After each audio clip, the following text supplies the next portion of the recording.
Hola a todos y bienvenidos a otro video. Por si no me conocen, me llamo Safa. Tengo 26 años y vivo acá en los Países Bajos, o Holanda como prefieran. Soy de origen turco y la gente me dice que soy turco-holandés. Y a mí me gusta ese término porque realmente describe lo que soy, una persona bicultural. Sin embargo, eso no es lo único que me gusta. Me gusta, o mejor dicho, me encanta el español. Y también me encantan todos los países de habla hispana y todas las culturas diferentes que existen en esos países, digamos. Y por esta pasión que siento, la gente me dice que soy latino. Y eso también me gusta, obviamente. Entonces, supongo que podemos decir que soy la turco, turtino, ni idea. En fin, en este video quisiera contarles mi historia con el español. Espero que les guste. Tenía 16 años y estaba en la escuela secundaria. Y creo que fue como el último día, sí, del año académico, justo antes de las vacaciones de verano. Y estaba hablando con uno de mis mejores amigos. Y la verdad es que era, es y siempre seguirá siendo un hermano para mí. Mi hermano y yo estábamos ahí hablando a la derecha más o menos. Le pregunté si me podía recomendar canciones en español y lo hizo. Me recomendó tres canciones de reggaetón. A ver, Abusadora y Te Siento de Wisin y Yandel y El Doctorado de Tony Dice, todos puertorriqueños. Y lo recuerdo a la perfección. Pero Dios mío, 10 años que han pasado. 16 años y ahora ya 26. Pues increíble. Seguramente habrá gente que me dirá, pero ¿por qué el reggaetón? Mientras que el mundo hispanohablante tiene tantas cosas que ofrecerte. Créanme que yo sé que tiene muchos géneros que ofrecerme.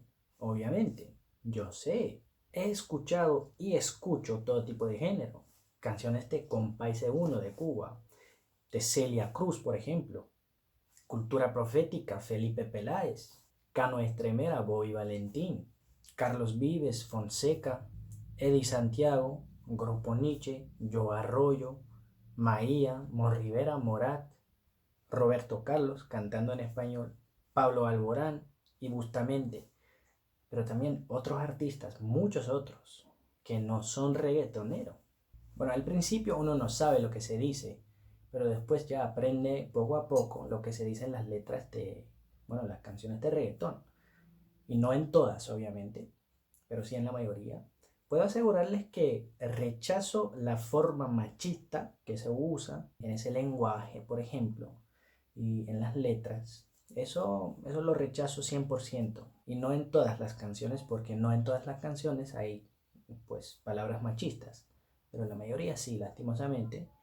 Pero lo que sí me gusta mucho del reggaetón es como la energía que te trae. El ritmo, la melodía, el beat. Eso es lo que me gusta del reggaetón. Y creo que por esa misma razón, en este momento, es tan popular mundialmente. Bueno, durante las vacaciones de verano escuchaba esas tres canciones y obviamente también otras, ya que YouTube me recomendaba canciones similares. Buscaba las letras, escribía el significado de las palabras. Bueno, también buscaba semejanzas entre las palabras del francés que conocía, porque ya había tenido clases de francés en la escuela, y el inglés, y las escribía. Cantaba las canciones comparando mi pronunciación con la de los artistas. Hasta me grababa para escucharme después y mejorar ciertas cosas en la pronunciación. Buscaba gramática y vocabulario en internet, buscaba información sobre países de habla hispana, veía entrevistas, por ejemplo, de artistas, leía en español y simplemente todo lo hacía en español. Todo un verano pasó de esta manera. No se sentía como una obligación, sino como algo que hacía con amor, algo que hacía queriendo. Y sentí que por fin tenía una pasión. Y la verdad es que me enamoré de este idioma. Después de las vacaciones empezó otro año académico y también empezaron las clases de español. El español fue como una materia optativa y la había puesto en mi paquete de materias, por así decirlo. Ahí aprendí y me desarrollé muchísimo. Vocabulario, gramática, pronunciación, leer, hablar, escuchar, de todo. Quiero darles las gracias y enviarle un abrazote a mi profesora de aquel entonces, la señora Rodríguez. Siempre hacía todo para que desarrollara mi español. Siempre me contestaba todas las preguntas, hasta si no tenían que ver con el capítulo que estábamos tratando en ese momento. De verdad me enseñó muchísimo y por eso quiero decir muchísimas gracias desde el fondo de mi corazón. Tenía clases de español durante un periodo de 4 años. 2 años en el HAFO, que es como el nivel intermedio aquí en la escuela secundaria, y 2 años en el FBO, que es el nivel más alto en la escuela secundaria. Aquí el sistema escolar es un poco diferente. En el HAFO terminé con un promedio de 9.4 y en el FBO con un promedio de 9.3. Son notas de las que estoy orgullosísimo y siempre lo estaré. En esta época hablaba con un acento bastante peninsular. Fue la influencia de mi profesora, de hecho. Creo que todavía tengo audios que había preparado para exámenes orales y todo eso. Hay que escucharlos, la verdad. Bueno, cuando estaba en el 4º año de los 5 de HAFO, yo quería ser contador. De verdad quería hacerlo porque ganaría súper bien. Era y soy todavía muy bueno con los números.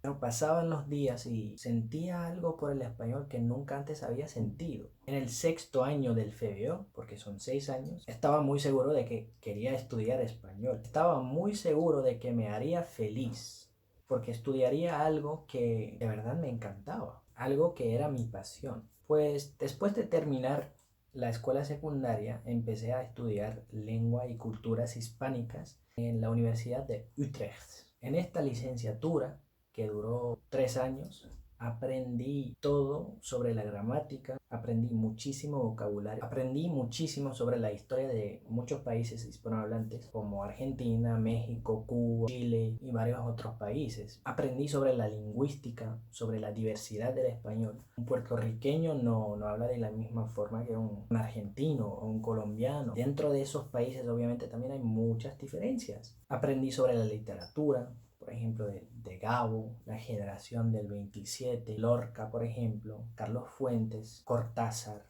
y aprendí sobre las culturas diferentes. Estudiar se sentía tan chévere porque me gustaba e interesaba todo, no se sentía como estudiar. En el primer año hicimos videollamadas con estudiantes de la Universidad de Girona, en España, Cataluña. Eso me ayudó demasiado a mejorar mi interacción oral en español. Al final del primer año, una compañera mía me recomendó una aplicación para mejorar, entre otros idiomas, el español. Esa aplicación se llama Hello Talk.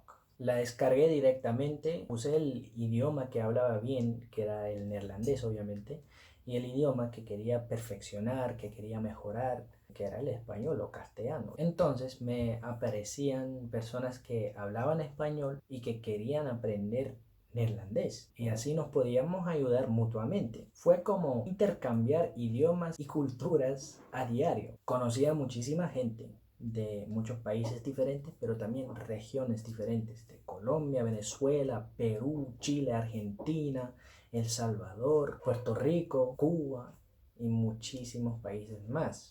Todas esas personas me ayudaron muchísimo y de verdad me enseñaron muchísimo. Modismos, expresiones típicas y coloquiales, por ejemplo, días festivos, comidas típicas, acontecimientos históricos y mucho más. Creo que con ellos desarrollé mi interacción oral en español al máximo.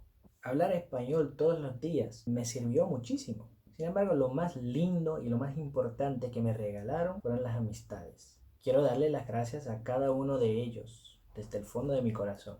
Bueno, hasta ese momento no había ido ni una vez a un país hispanohablante. Durante el segundo año académico sí fui a un país hispanohablante, a España. Ahí pude poner en práctica todo lo aprendido y aprender aún más. En fin, volviendo a la licenciatura. Puedo decir otra vez con mucho orgullo que obtuve mi diploma de esa licenciatura con honores. Bueno, decidí seguir estudiando y empecé con la maestría en traducción. Fue una maestría de 1 año. Esa maestría la terminé y decidí seguir estudiando. Pero primero necesitaba relajarme y descansar.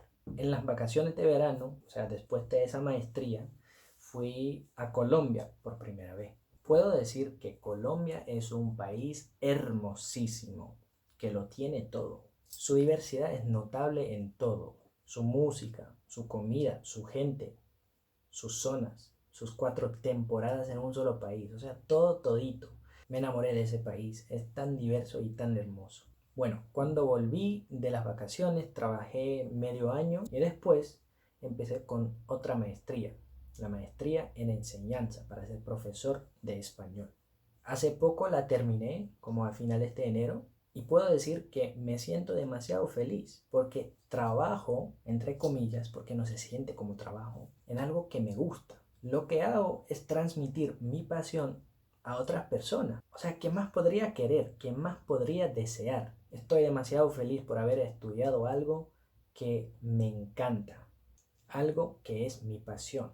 La felicidad es lo más importante, el dinero no. Me gusta ser el eslabón entre las culturas y los idiomas. Siempre lo he sido, de hecho. Como hijo de padres turcos que creció en Holanda, siempre he estado entre dos culturas, la neerlandesa y la turca. Y ahora que hablo el español y sé mucho más de los países de habla hispana, puedo ser el eslabón entre Turquía, los Países Bajos y todos esos países de habla hispana. Amo intercambiar idiomas y culturas. Mi sueño es viajar a todos los países hispanohablantes y visitar cada zona de ellos. No se puede explicar este sentimiento que tengo. Las cosas que se sienten son las cosas más difíciles de explicar. Simplemente puedo decir que amo el español y los países hispanohablantes. El año pasado fui a Colombia por segunda vez. Durante mi estancia escribí todo lo que la gente me decía en cuanto a mi acento. Me dijeron que hablaba como argentino 3 veces, chileno 3 veces, ecuatoriano una vez, colombiano,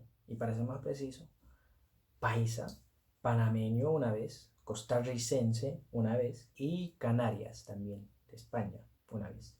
Pero cuando les pregunto a mis amigos chilenos si hablo como chileno, me dicen que hablo como colombiano. Ya no entiendo nada, mi hermano. Siento que mi español es como una mezcla de todo, que uso palabras de cada país. Los acentos se me pegan demasiado rápido. Mi acento cambia siempre. Al principio hablaba como español, después como mexicano, por mis amigos mexicanos en Hello Talk. Ahora siento que hablo más como colombiano. No sé qué acento tendré en un año, por ejemplo. Ni idea. Creo que todo depende de la región donde esté y de las personas con quienes hable. En mi vida me han dicho de todo. Aparte de los acentos que acabo de mencionar, me han dicho cubano, puertorriqueño, salvadoreño, mexicano, guatemalteco. Los únicos acentos, los únicos países, digamos, con los que no me ha relacionado son el boliviano, el uruguayo, el paraguayo, el peruano, el dominicano, el hondureño y el nicaragüense. Me faltan 7. Pero obviamente también hay un país en África donde también se habla español, pero creo que ese acento nunca se me va a pegar. Quiero agradecer a todas las personas que contribuyeron a mi desarrollo. Hay una persona en especial que quiero agradecer, mi hermano Jay. Jay plantó la semilla en esta cabeza, digamos, cuando tenía 16 años. Ya podemos ver que llegó a ser un árbol 10 años después. Si no fuera por las canciones de reggaetón, Abusadora, Te Siento, El Doctorado, probablemente nunca les habría conocido a ustedes, por ejemplo. Creo que mi vida sería muy diferente. Hermano, te quiero mucho. Siempre estás en mi corazón. Muchísimas gracias. Bueno, quisiera terminar con una pregunta y es la siguiente. ¿Qué acento tengo según ustedes? Díganmelo en los comentarios, por favor. Y también escriban el por qué. Por ejemplo, pueden indicar una parte en el video donde digo algo con cierto acento, no sé. También pueden hablar de otro video mío donde hablo de cierta forma, lo que ustedes prefieran, pero por favor que me lo digan, porque de verdad me da curiosidad. Muchas gracias por ver este video, por ver mi historia con el español. Espero que les sirvan mis experiencias e historias. No se olviden de dar like a este video, un me gusta, de dejar un comentario obviamente y de compartir. Un fuerte abrazo para todos, un abrazote, que estén súper bien, especialmente en estos tiempos con el coronavirus. Y para terminar, de verdad, quiero decirles chao.